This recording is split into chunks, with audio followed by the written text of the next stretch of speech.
Okay, day 339. This is part 3. The end of a long day of research. Today was just a bonus day of research. Just document.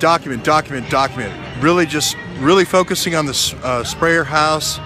All the people that went through there, their life docs. I'm not judging anything. I'm just pushing out the information and letting people put the pieces together. This is the National Harbor. I spent about 3.5 hours tonight talking with somebody from the Defense Intelligence Agency. The Defense Intelligence Agency is like the CIA, but when some boat is coming up the Chesapeake, right, and here's the Chesapeake, right, and coming up the Potomac, here's the Potomac, right, and winding its way through Mount Vernon. You know where Mount Vernon is. It's coming up here. Then it splits here between the Potomac and the Anacostia. That's where we are right now, right? That's where you really want to know what's coming up the river. You want to know who the captain is. You want to know all the inhabitants of the boat, what their passports are. You want to know when that boat was commissioned. You want to know what's on the boat, what cargo's on the boat. That's defense intelligence. So on this side of the river right here is the Anacostia side. The Anacostia side, we're right here right now.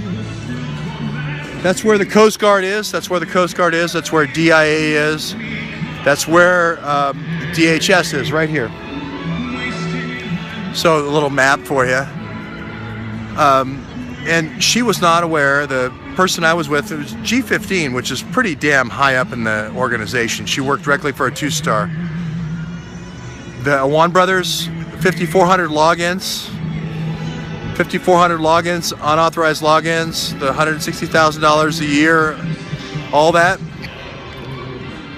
all the properties, all the businesses, had no idea.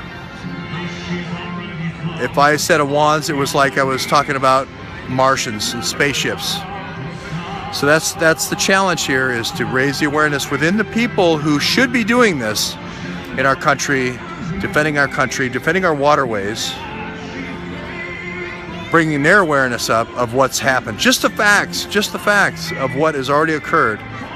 So that was my focus tonight. Like I said, she worked for DIA for, she's been here for 15 years. G15, pretty high up, a lot of money a year, working directly for a 2-star, and raising that awareness to the G5 or to the Five Eyes and community and beyond. That's the challenge of bringing the people who should be looking at this stuff, who've been blinded, giving them the information. We're working the court of public opinion, but also the people who should be doing this as their job.